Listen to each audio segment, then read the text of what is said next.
Yo, what is going on, you guys? Welcome back to episode 6 of the Night Lord progression series. In this episode, we do a ton of cubing, a ton of upgrading. We're gonna go over everything. I'm gonna explain what we've all done so far. This episode has a ton of content in it, and we've made a lot of upgrades on Natu. This character has been extremely lucky. If you guys didn't see the last video, we did do a lot of off-event Starforcing. We hit a bunch of 22s. I'm not going to go into that, but if you want to check that video out, it's really entertaining. Highly recommend watching that. But in today's video, we did a ton of cubing. Obviously, after you Starforce and you get your 22s, you're able to go for those 3 lines, and that's exactly what we did. I spent about like 25 bill and pretty much finished this character's potentials. Obviously, in the future, there's min-maxing that we can do for the extra 3%. But overall, I think I got really lucky with cubing, and I'm really satisfied with the gains that I made. I think right now we're sitting at around 42.5k stat with roar on, which is pretty crazy. And yeah, I guess while the cubing is going on in the background, I'll just talk about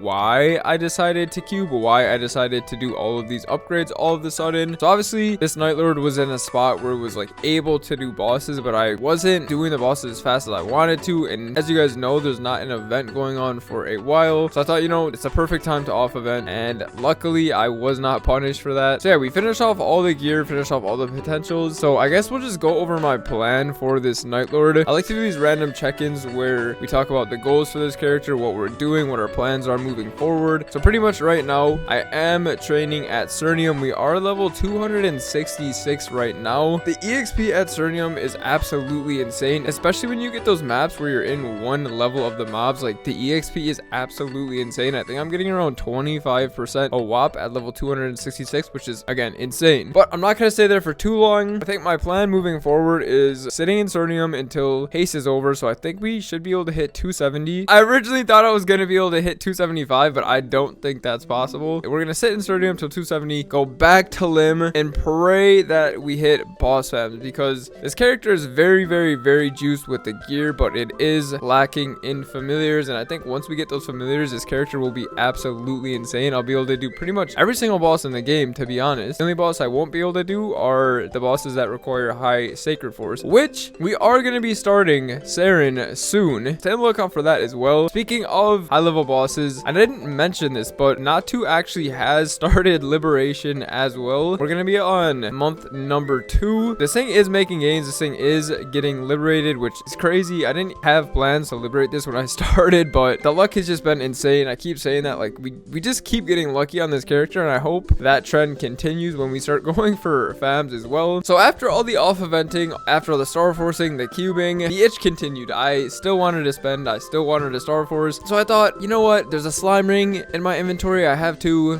why not send it? Once again, Natu just was not punished. I only spent 2 bill on this slime ring, and it just instantly went to 22 stars. Sometimes you just get that feeling and you just have to ride that wave in Starforce, even though you know you shouldn't, but in your mind it's just telling you like, yo, this is gonna go 22. The copium carries you, and the copium definitely carried me on this ring. We hit 22 stars, and then we 3-lined it, double primed it. Unfortunately, it's all stat, but you know what, it is what it is. Still a fat W. Now I don't ever have to worry about slime rings on this character. The funny thing is with this character is, like, I'm getting all the hard items out of the way that are really kind of challenging to get spares for. Speaking of items that are hard to get spares of, arcanes. I let the itch get to me a little bit too much, and I really thought that I thought I could Starforce arcanes off of it, and I was punished for doing that. I spent 20 bills Starforcing arcanes and was pretty much stuck 15 stars the entire time. If there is one lesson learned, and one lesson that you guys should take out of this video, is never Starforce your arcanes off event. Only on a 5, 10, 15 should you ever Starforce arcanes. It's just way too expensive, it takes way too long, and it's really frustrating, I'm not gonna lie. We did end up hitting 18 stars on our cape and glove, so we did make gains there. We did boom a shoe, but got it back up to 17 stars. So overall we made gains, kind of expensive gains, but we take those. It is what it is. So then I guess that takes me to my next point. What upgrades do we still have to do moving forward? I guess right now I'll just show all of the gear that we're rocking right now, kind of go over it, and then yeah, we'll go into what the plans are moving forward. It's crazy that this character is like pretty much finished, I'm not gonna lie. I just need to finish arcanes and then the gear is done. We have the roar 4, we have the 22 subs, we have the 22 slime, like everything is pretty much 21, 22. I am keeping the Twilight mark at 21 and the Dominator pendant at 21 because I am running Vihilla with Swords priority. So if a Swords just drops, like, I want it to be substantial gains. So we're leaving the Dom at 21. There's no point to Starforce a Dom past 21 in my opinion, as well as the Twilight mark. I'm hoping that we get a Zerk or an eye patch to replace the face and eye as well. So that's why I'm rocking a 20 star black bean mark and a 21 Twilight. They will get replaced in the future, just like my Bowmaster. And then obviously the Arcane. So the plan moving forward is just to wait for a 5, 10, 15 event. I'm just going to save up as much money as I can and then hopefully get spares along the way. I don't know what it is with Arcanes, but I just have not been getting that many drops recently on Natu. Hopefully that changes in the future. But yeah, I think the goal is to 22 the Arcanes. I really do want to 22 the Arcanes, but I will be rouletting them. I'm not just sending 1 to 22 and then sending the next. Like, I'm going to be getting them 18, then 19, all of them to 20, all of them to 21, and then one by one get them to 22. I think that's the smart play, and I'm really excited for that. We have something to look forward.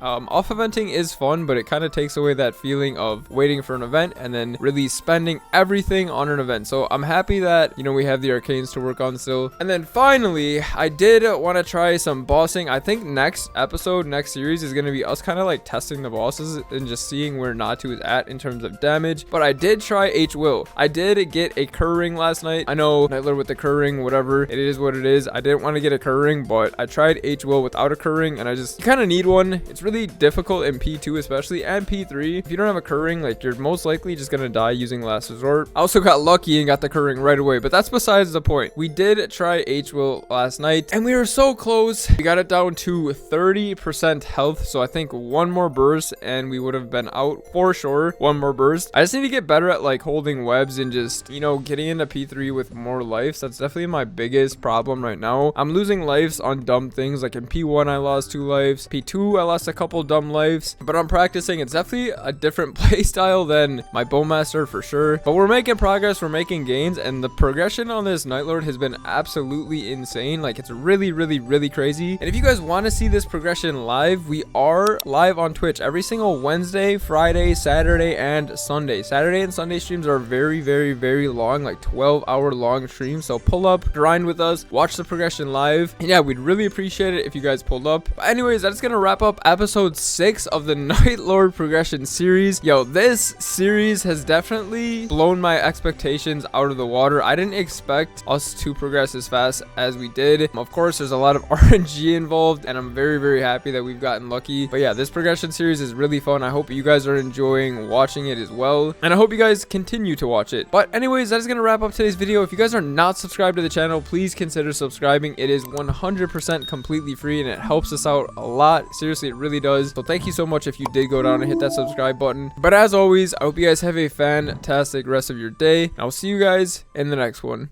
Peace.